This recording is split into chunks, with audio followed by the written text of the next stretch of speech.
Hey guys, and welcome back to lesson 2. Thank you for joining again. This lesson is going to be purely about phrasing. Right, so phrasing or bars or whatever you want to call it, I call it phrasing, and it just means that you're going to be taking this phrase of the song and making sure that you begin this phrase of the song at the time that this one starts, so that they both end together. Okay, let's look at it in the sense of bars, beats and bars. So you've got an 8-bar section and you've got an 8-bar section. If you come in on the second bar of this 8-bar section with this track, then when this one gets to the end of its section, you've still got 2 bars left to play of your next track before it's going to go into the breakdown or whatever it may be that you're trying to achieve to get into.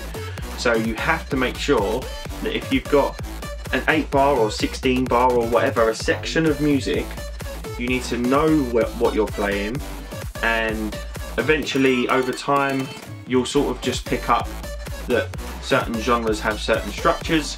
So look into that. There's loads of videos online about structurings of songs.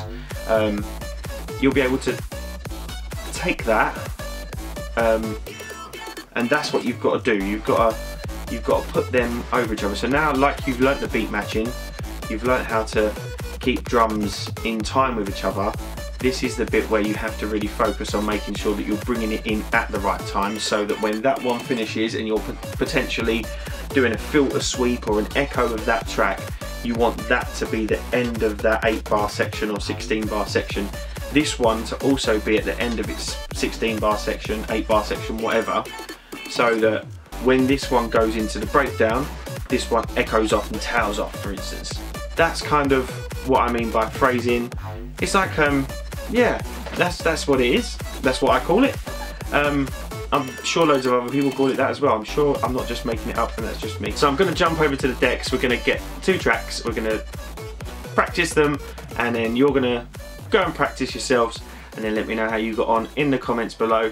Don't forget, subscribe, turn on post notifications, and I'll see you over by the decks. Right, so welcome to lesson 2. This one is about phrasing. So beat matching is quite simple. You've watched that video, you've progressed, you've managed to beat match.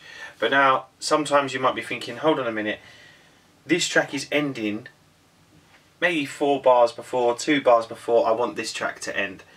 Or before this track is ending its phrase going into the next section. So I'm going to show you an example of it being done wrong, and then I'm going to show you an example of it being done right, and just explain the difference, and then yeah, just go and practice it, take it away and do what you will with it.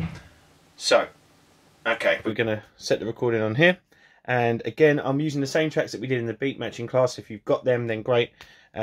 This one is, yeah, I'll put them in the description below rather than talking about it. Okay, so this is the track that's going to be mixed out. We're going to do this incorrectly this time, and then you can see what I've done.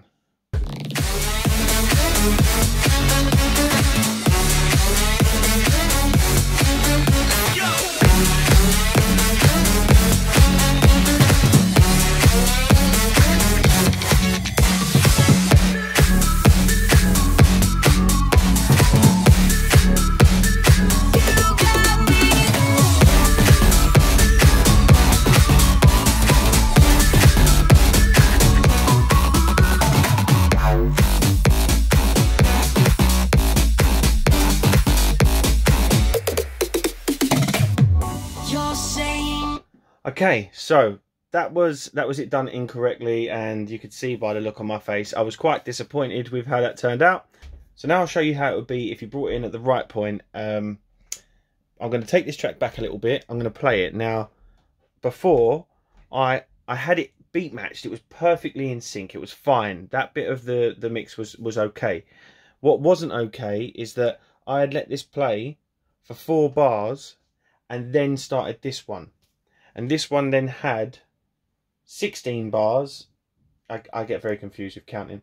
16 bars before it was going to go into the breakdown. So what happened was this finished 4 bars before this then went into where you wanted it to go. So Like I said, I'm going to just take this back a little bit. I'm going to take it out of loop. Going to move it back just a tiny bit. And you can see now, I don't know if you can see that on the screen, you probably can't. Nah. So basically, I'm going to bring this in as the section changes. So we'll play a whole section before, and then just so you get an idea, and then I'm going to count us in where you should be going. Okay, here we go.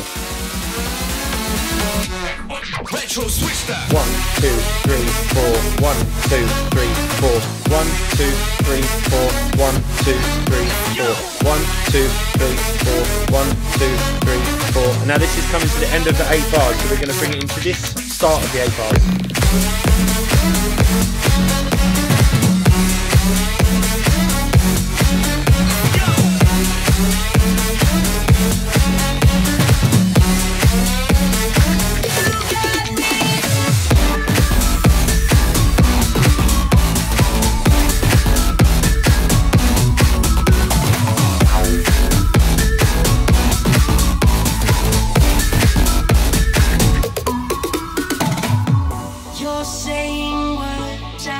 Right, now, so that sounded a lot better because this track ended as this track went into its next phrase. So that's what I mean by phrasing, and as long as you know the arrangements of the songs, you can make that happen with any genre. So if you want me to show you with any other genres, then I can. I think when we get into the lessons of looping, that's when you'll start to understand that you can create the structures of the songs.